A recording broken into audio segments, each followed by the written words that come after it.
10 years ago, I was the only one who made it out alive. The most terrifying thing about the Blackwood Manor wasn't the whispers in the dead of night or the shadows shifting in the periphery of your vision. It was the way it wanted you to come back. I knew that. And now, that call was echoing again, urging me to return and answer the questions that had never been resolved. Now I was driving back to Beacon. The town was as deceptively peaceful as I remembered. But when I stopped at the only diner, the furtive glances and the way conversations abruptly died the moment I stepped inside said everything. They knew who I was, the boy who survived, and they knew why I was back. The chill of a Maine October seeped deep into my bones, but it was nothing compared to the cold dread emanating from the postcard in my hand. Just 7 words, cut and pasted from old newspapers like a kidnapper's ransom note. But I recognized its invisible signature immediately. It's still there, and it remembers you. 10 years. For 10 years, I had built a life far away from Beacon, far from that brooding hill that haunted my nightmares.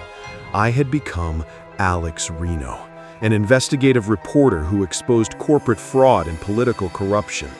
I faced down dangerous men with truth and logic, but no amount of truth could erase the memory of that night, of my friends' screams, or the feeling of something invisible breathing down my neck as I desperately scrambled out the front door of Blackwood Manor.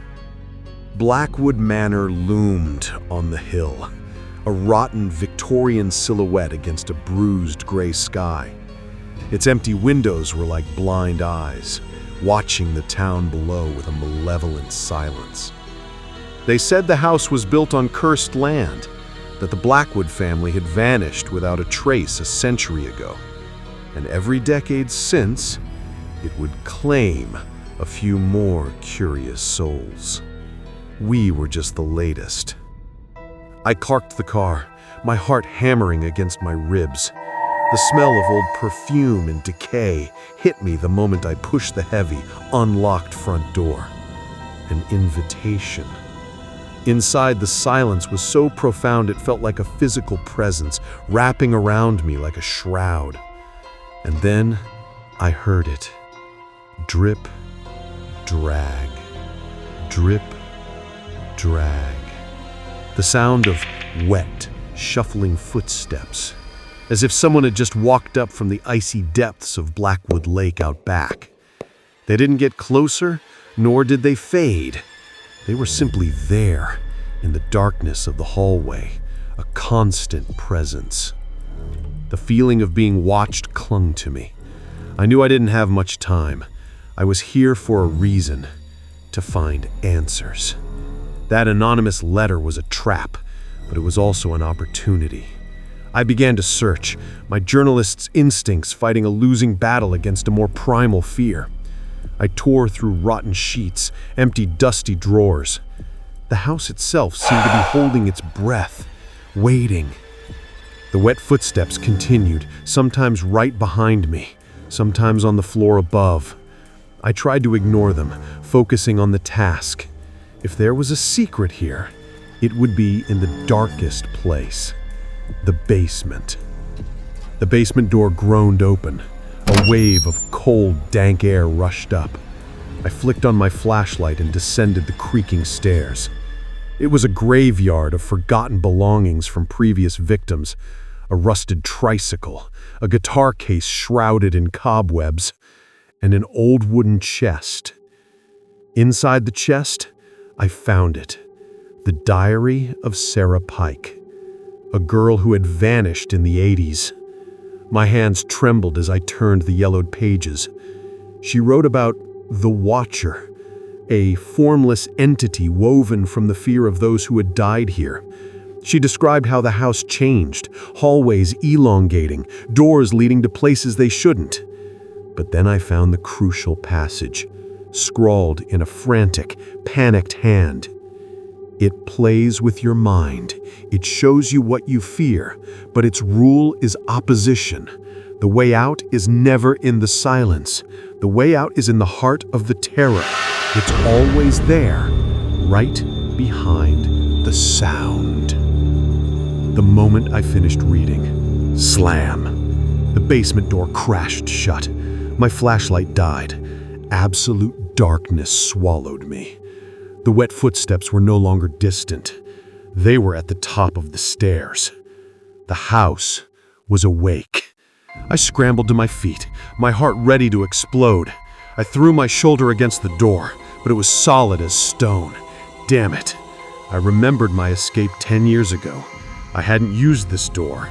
There was a small window leading to the garden. I fumbled in the dark, my hands scraping against the damp walls. Click. A sound from the corner. I pointed my phone's light. Nothing. But when I turned back, the brick wall where I sure the window had been was now just a smooth, unbroken surface. It was toying with me. The footsteps began descending the stairs, faster, heavier. I had no choice left. I found an old fire axe and started hacking wildly at the wooden door. After the fifth, sixth blow, the wood began to splinter. I made a hole big enough to squeeze through, tumbling back onto the first floor. The chase began. The hallway ahead of me stretched to an unnatural length, the portraits on the walls distorting, their eyes tracking me. I ran. The wet footsteps were right on my heels now, and I could feel their icy chill. The way out is in the heart of the terror. Sarah's words echoed in my head. I had to fight my instincts. I had to run toward the sound. I veered into another corridor. A door at the end swung open. Silence waited inside. Every fiber of my being screamed to enter, but I remembered the diary. A trap. The wet footsteps were coming from the left, from a darker, more terrifying hallway. I gritted my teeth and charged to the left. Darkness consumed me. Cold, invisible hands reached from the walls, clawing at my clothes and skin. The smell of old perfume was so thick it made me gag. I ran like I had never run before, not by sight, but by memory. I remembered a large parlor this way, with French doors leading to a veranda. The room appeared before me, but the French doors were now bricked shut. The house was learning. It was adapting. The footsteps stopped right behind me. I didn't dare turn around. I knew if I looked, I would die. In one last spark of hope, I remembered one more thing from that horrific night. A secret only a terrified child could find. A loose floorboard behind the hearth, leading to a servant's passage. I lunged for the fireplace, prying at the board with all my strength. It gave way. I scrambled into the tight, dark space behind it. A frustrated, non-human snarl echoed through the parlor as I crawled madly through the darkness towards a sliver of dim light ahead. I burst through a rusty grate and tumbled out onto the overgrown lawn outside. Clean, cold air flooded my lungs. I had done it. I was out. I lay on the grass, gasping, my body shaking uncontrollably. After a few minutes, I forced myself to stand and look back at the house. And that's when I saw it. Standing in the second floor window, the very room I had slept in that night, was no longer a vague shadow. It was there, clear as day. A face, or rather a collection of features borrowed from its victims, twisted into a single expression. It was smiling at me. A grotesque, triumphant smile. In that moment of pure horror, I understood the truth. I hadn't won. I had only been allowed to leave. Escaping the house was just the first step. It had marked me, and it would wait.